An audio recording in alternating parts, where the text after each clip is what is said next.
Tanto vi porto i saluti del dottor Mantuan, che oggi non è potuto essere presente, e vi ringrazio personalmente per la giornata di oggi, una giornata che ritengo importante di arricchimento, di confronto e di approfondimento.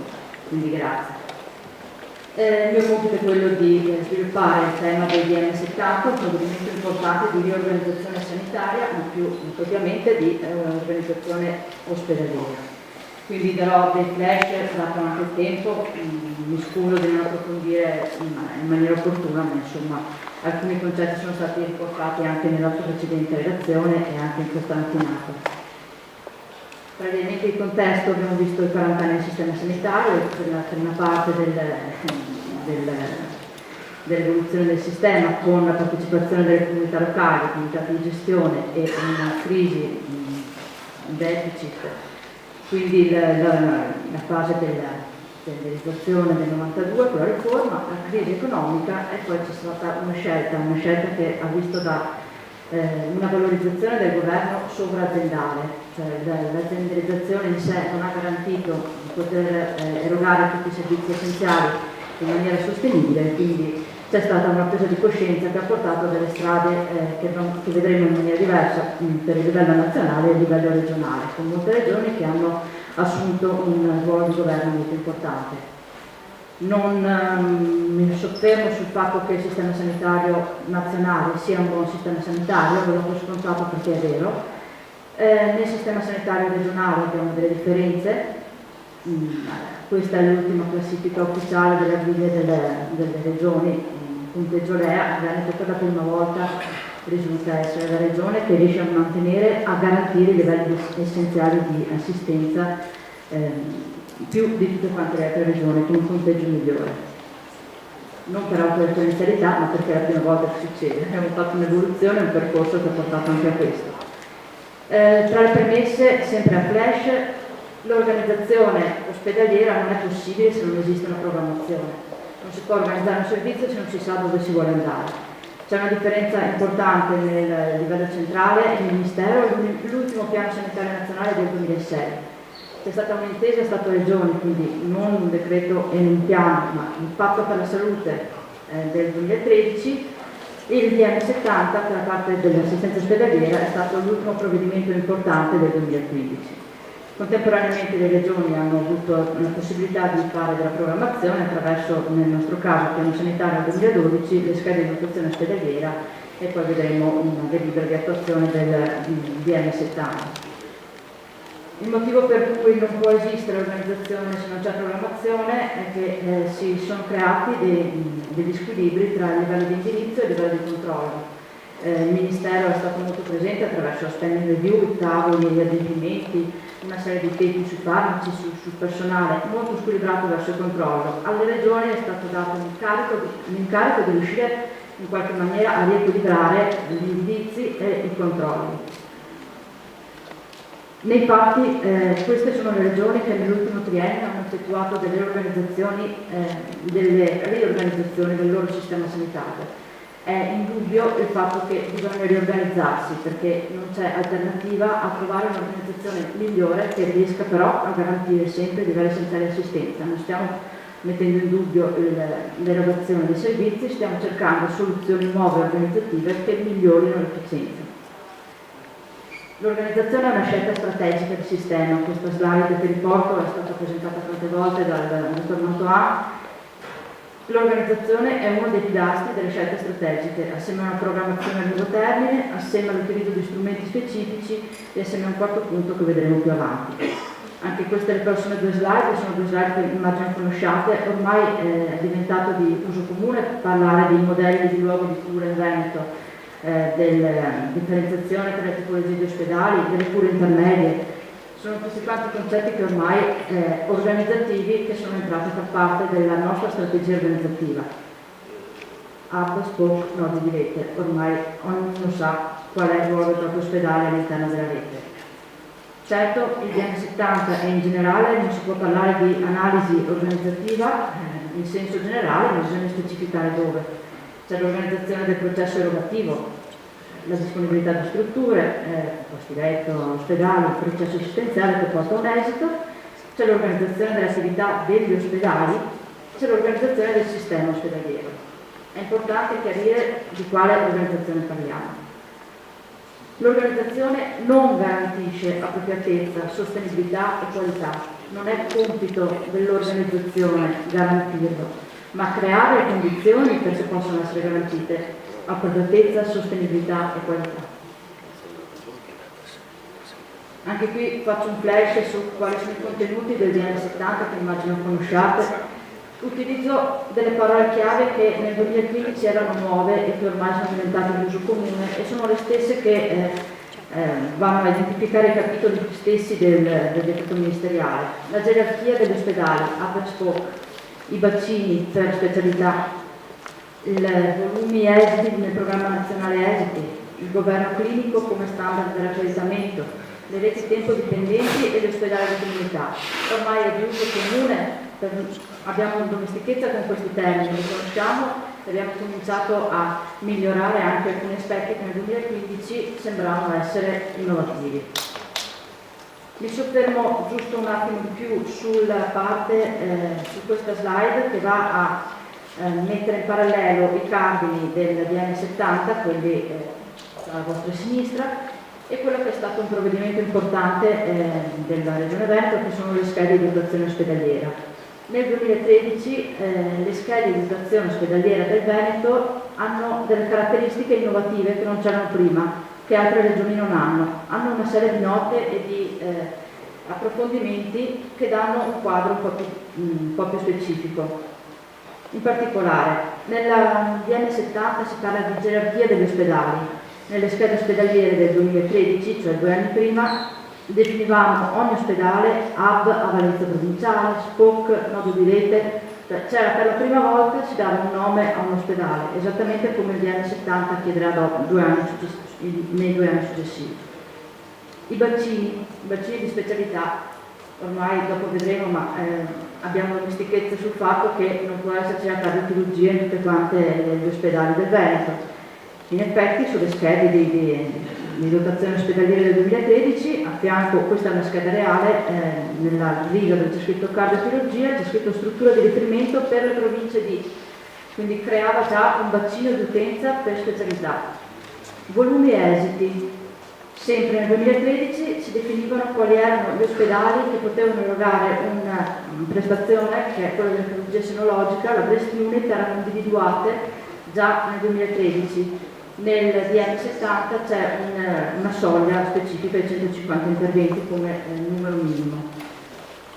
Gli standard di qualità organizzativi non sono propriamente da scheda ospedaliera, mentre le reti per patologia anche venivano definite, la rete ictus, a fianco della specifica cardiologia di ogni ospedale c'è scritto qual era il suo ruolo all'interno della rete ictus. Infine la continuità ospedale-territorio, l'ultimo capitolo del DN70, e corrisponde a un allegato specifico delle schede di dotazione, della delibera delle schede di dotazione, che è quella che definisce per ogni ULS quanti erano i posti letto di strutture intermedie.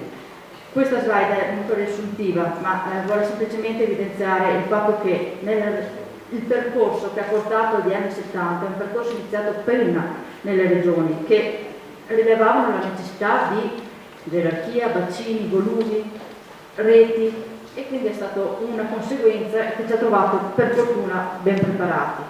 Tanto è vero che queste sono delle specifiche sul parallelismo di anni 70 piano sanitario, ma non mi soffermo, come non mi soffermo sul fatto che le specialità a rara diffusione, come le definisce il DN70, sono quelle che sono nei nostri hub, mentre ogni azienda ULS del Veneto garantisce ogni specialità a alta diffusione e a media diffusione. Anche questo è un concetto importante che con la riorganizzazione delle ULS è stato ancora più chiaro.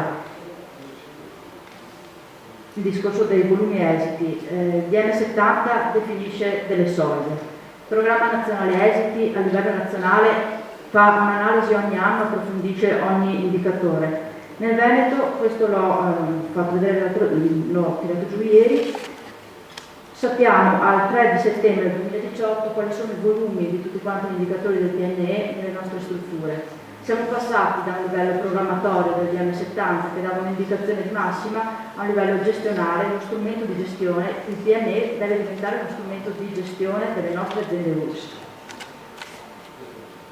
anche qui questo è un esempio chiaro. Nel 2010 in Veneto c'erano 40 strutture che facevano interventi di tumore alla mammella sotto la soglia che poi sarebbe stata definita il DM70. Nel 2017 sono 15, non ci basta, vogliamo arrivare a 0, ma non perché vogliamo erogare meno interventi, ma perché vogliamo garantire una soglia di qualità a tutela del cittadino e della sicurezza.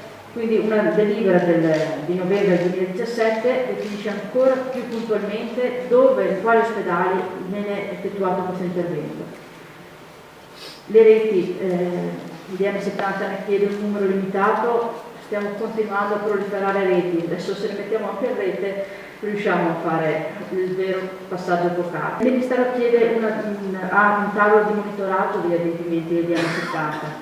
Noi siamo adempienti, abbiamo fatto questa delibera a novembre del 2015, quando era appena uscito il DM70, proprio perché uscivamo dall'esperienza delle schede, dove tutti quanti i capisaldi del DM70 li avevamo già applicati.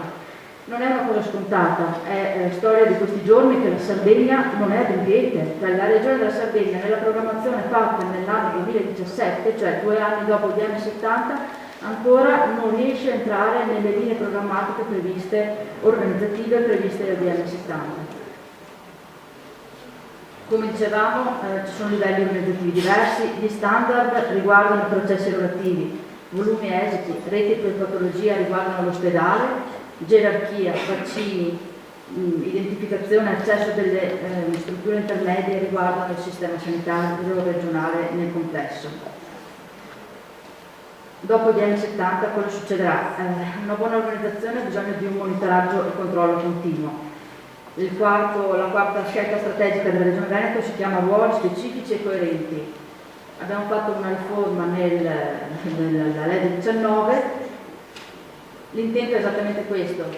La programmazione sta in capo al Consiglio, alla Giunta, all'area sanità sociale. La gestione e il controllo sta in capo a una struttura che è a supporto della Giunta, che è azienda zero. Le aziende ULSS hanno un ruolo importantissimo, fondamentale, mai sminuito, che è quello di erogare servizi, garantire i livelli essenziali di assistenza. Ci sono degli incompiuti nel DM70, quelli famosi entro 3 mesi dall'approvazione del presente decreto. Ve li elenco velocemente. Le linee guida con i criteri di ammissione e trattamenti ospedalieri sia di elezione che in condizioni di emergenza-urgenza. Non ce l'abbiamo. Non abbiamo un elenco delle strutture monospecialistiche, delle soglie di credibilità secondo alcune specifiche sulle discipline complementari, ad esempio, che impatta molto sull'ospedalità privata, ancora non c'è. Non c'è un aggiornamento continuo delle soglie di volume e esito, non c'è uno standard organizzativo sul modello del governo clinico, non ci sono gli standard specifici per l'alta specialità. L'aggiornamento del decreto ministeriale del 92, siamo nel 2018. E non ci sono tutti quanti gli aggiornamenti sulle linee guida delle reti previste dal DM70. Quali sfide restano aperte? Il 72% dei pazienti che entrano negli ospedali del Veneto è un paziente cronico. Non possiamo non pensare di gestire questi pazienti che conosciamo nella maniera migliore. Abbiamo degli ospedali SPOC o nodi di rete che molte volte abbiamo definito di serie B, che invece hanno un ruolo fondamentale nell'organizzazione del servizio sanitario. Bisogna valorizzare questo ruolo importante sulla gestione di questo 72% dei pazienti cronici che accedono agli ospedali. Gli ospedali di comunità è la grande sfida, anche questa c'è ancora da lavorare, certo. È importante definire non più di quello che c'era nel DM70, qual è il ruolo e l'accesso agli ospedali di comunità, dove sono e quali pazienti ci vanno, semplicemente, ma non così altrettanto semplice a realizzare. Seconda sfida è la sincronizzazione, reti, PDTA, centri di riferimento. Sappiamo che ci sono, vogliamo valorizzarli, dobbiamo collegarli, dobbiamo fare in modo che il percorso sia chiaro, efficiente e il paziente abbia una garanzia di percorso migliore e di collaborazione tra tutti gli attori del sistema sanitario regionale. Non è più una questione dell'ospedale, la rete è degli ospedali del Veneto. Il PDTA non è un medico che lo fa, sono i medici di unità piuttosto che l'ospedale, dipende logicamente, ma è una questione di sintonizzare le professionalità sulla stessa linea d'onda. Terzo punto, promuovere l'eccellenza. Stamattina sentivamo il professor Palù parlare di quello che sembra cioè di questi sviluppi meravigliosi della medicina. Dobbiamo valorizzare tutte le nostre eccellenze, in Veneto siamo pieni di competenze a livello internazionale. Abbiamo bisogno di agevolare la ricerca, di agevolare il confronto internazionale, di dare valore ai nostri ospedali, anche di eccellenza nel confronto degli altri ospedali nazionali, ad esempio. E infine il ruolo chiave delle US. La sintesi tra la gestione dell'offerta e la gestione della domanda. Le US sono il posto dove bisogna conoscere i bisogni, organizzarli, gestire nel proprio territorio i livelli essenziali e il miglior servizio. Sembrano frasi, sfide abbastanza importanti che però è il lavoro che faremo nei prossimi anni, speriamo. Grazie.